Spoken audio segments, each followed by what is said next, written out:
नमोस्तु महाराज जी। मेरे मन में ये शंका है कि मैं पालम से हूँ और पालम गांव में जैन मंदिर है जो कि बहुत पुराना है, पर वो इतना फेमस नहीं है।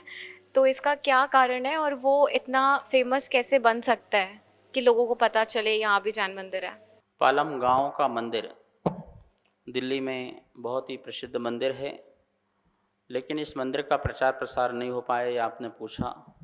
तो कहीं ना कहीं जो व्यवस्थापक गण होते हैं उनकी अपनी कमी होती है, उनकी एक नई सोच और नई दिशा नहीं होती है। जब नई सोच नई दिशा नहीं होती है तो उन्हें लोगों से सलाह लेना चाहिए और साधु संतों से सलाह लेना चाहिए कि इसकी प्रसिद्धि कैसे हो। अभी 10 लोगों को लाभ मिल रहा है तो क्यों ना 10,000 या 10 लाख लोगों को लाभ मिले। इसके लिए एक अच्छा से हम जो है इसकी नियमावली बना सकते हैं, इसका प्रचार का साधन बना सकते हैं। अधिक से अधिक लोग आएँ, धर्म का लाभ लें। प्राचीन मंदिर होता है, वहाँ का अश्चर्य, वहाँ का चमत्कार, वहाँ का जो वर्गणाओं का प्रभाव, ये सब बहुत कुछ अपने जीवन में मायने रखता है।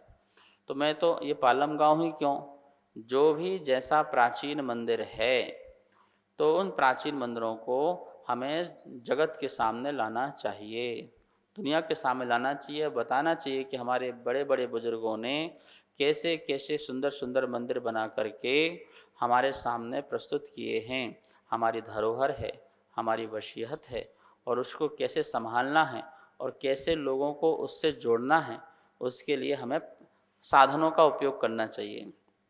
वर्तमान में बहुत साधन हैं, फ्री के साधन भी हैं, पेड के साधन भी हैं, जैसा आप करना चाहो। सोशल मीडिया स्ट्रांग है, आप पैसे आते हैं, एफडी बनाते रखते चलते जाते हैं। क्या होगा उस एफडी से? आपने प्रचार प्रसार का एक विभाग बनाया क्या महीने में खर्च करने का? क्या आपने सोशल मीडिया का एक विभाग का डिपार्टमेंट रखा क्या? तो फिर क्या फ़ायदा? पैसे आए गुल्लक से आए, मंदिर में रख लिए, बोलियाँ लगी गुल्लक में रख लिए। अरे कम से कम एक विभाग तो बनाओ प्रचार प्रसार का, धर्म का प्रचार प्रसार कैसे हो, कितने लोग जुड़ें, कितने लोग आएँ, दूर दूर से आएँ। वो आए, उन्हें कुछ पता नहीं चला, पता चलता तो आए थे दर्शन कर लेते, तो उनको लाभ मिल जाता। तो अश्चर्य जो है लोगों के आने से होता है। अश्चर्य जब लोग आते हैं, मंत्रों का उच्चारण होता है, उनकी भावनाएं बड़ी प्रबल होती हैं, तो उससे ज़्यादा आश्चर्य होता है। वहाँ का वातावरण भी होता है। क्षेत्र में क्या होता है, क्षेत्र में लोग व्यक्ति बड़े भक्ति भाव से जाते हैं और सोचते हैं अहोभाग्य कि हम यहाँ पर आए हुए हैं, तो ऐसे सुंदर भावों से जाते हैं तो वहाँ का वातावरण भी और अच्छा हो जाता है। तो आश्चर्य आपसे है, भगवान से तो है ही है, वहाँ के देवी देवताओं से तो है ही है, लेकिन आपके भावों का भी आश्चर्य जो है वो ज़बरदस्त होता है। तो मैं ये कहूँगा कि आप लोगों को निश्चित ही इस प्रकार का विभाग बनाना चाहिए। हर मंदिर वाला व्यक्ति जो होते हैं सिर्फ पैसे जोड़ते हैं, लेकिन उसको सही यूज करना उनको नहीं आता है। आप प्रचार प्रसार का एक विभाग बनाएं, एक कमेटी बनाएं, उनको इतना अमाउंट दें कि इतना अमाउंट है, इस अमाउंट से मुझे जो है अच्छा प्रचार मंदिर का और मंदिर के वैभव के बारे में चाहिए, लोगों को जोड़ने के लिए, तभी जाकर के प्रचार प्रसार होता है। और ऐसा करेंगे तो बहुत अच्छी बात है। नमोस्तोचर श्री श्रीमान पुष्पेंद्र जैन कोलकाता से आपके श्री चरणों में अपनी शंका रख रहे हैं।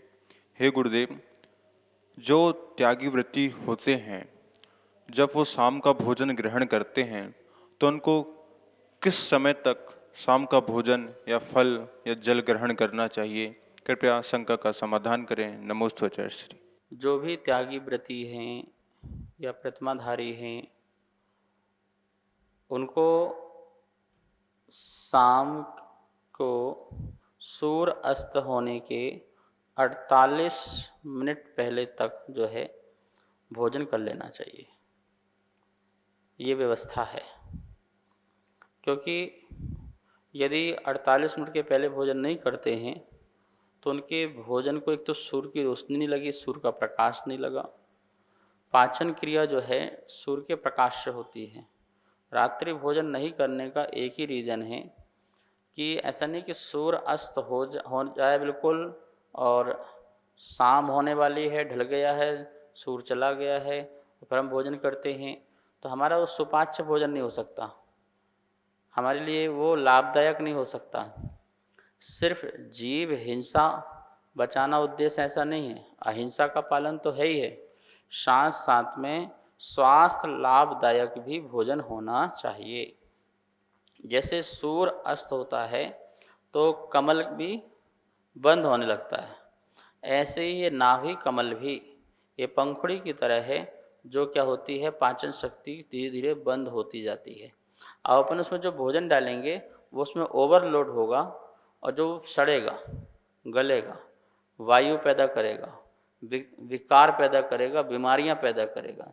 इसलिए भोजन के बाद यदि आपके शरीर में सूर्य का प्रकाश या उसकी आभा हमारे शरीर में आ जाती है तो वो भोजन को जल्दी से शीघ्रता से पचा लेती है, मतलब कमल पंखुड़ी बंद होने के पहले, नाभि कमल। इसलिए त्यागियों को सूर्य अस्त का जो भी समय है उसके 48 मिनट पहले जो है भोजन कर लेना चाहिए, क्योंकि आपको पता है सूर्य अस्त के बाद पहले 24 घंटे पहले सामायिक काल प्रारंभ हो गया है। सामायिक काल प्रारंभ हो गया ना, जैसे सूर्य अस्त होगा उसके 24 मिनट पहले और 24 मिनट बाद 48 मिनट संधि काल है ये, और संधि काल भोजन का काल नहीं है, सामायिक का काल है। इसलिए कहा गया सूर्य अस्त के 48 मिनट पहले जो है भोजन करना चाहिए। यदि आप नहीं करते हैं तो रात्रि भोजन का दोष लगता है। मैं तो यहाँ तक कहता हूँ कि दिन में भी यदि लाइट के प्रकाश में भोजन करते हो तो रात्रि भोजन का दोष लगेगा। यदि आप लाइट में भोजन करते हो, जैसे बल्ब हैं, ट्यूबलाइट हैं, इनमें भोजन कर रहे हो तो उसमें भी आपको दोष लगेगा, क्योंकि इस लाइट के प्रकाश से जीवों की उत्पत्ति बंद होना नहीं होती है, होती रहती है, निरंतर और ज़्यादा होती है इसकी लाइट से। लेकिन सूर्य की रोशनी से कभी भी जो है जीव उत्पत्ति ज़्यादा नहीं होती है। इस कारण सूर्य के प्रकाश में, अग्नि कोण में रसोई होने का कारण ही यही है कि पूर्व दिशा से जब पश्चिम दिशा की ओर सूर्य जाए तो वहाँ पे कोना पड़ता है, जिसे अग्नि कोण कहते हैं।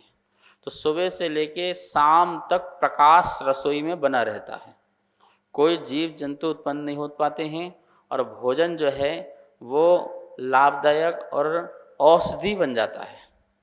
तो जितने भी 2 टाइम भोजन करने वाले त्यागी व्रती हैं अथवा जिनने रात्रि भोजन का त्याग किया है, उनका रात्रि भोजन त्याग तभी माना जाएगा जब आप सूर्य अस्त के 2 घड़ी पहले अर्थात 48 मिनट पहले भोजन ग्रहण कर लोगे। और उसके बाद यदि आप ग्रहण करते हो तो नियम से आप रात्रि भोजन करने वाले हो गए और आपका व्रत जो है खंडन हो गया है, दूषित हो चुका है। आप उसकी आलोचना कीजिए, प्रायश्चित कीजिए और पुनः व्रतों को ग्रहण करके आगे बढ़िए। इस कार्यक्रम के पुण्यार्जक थे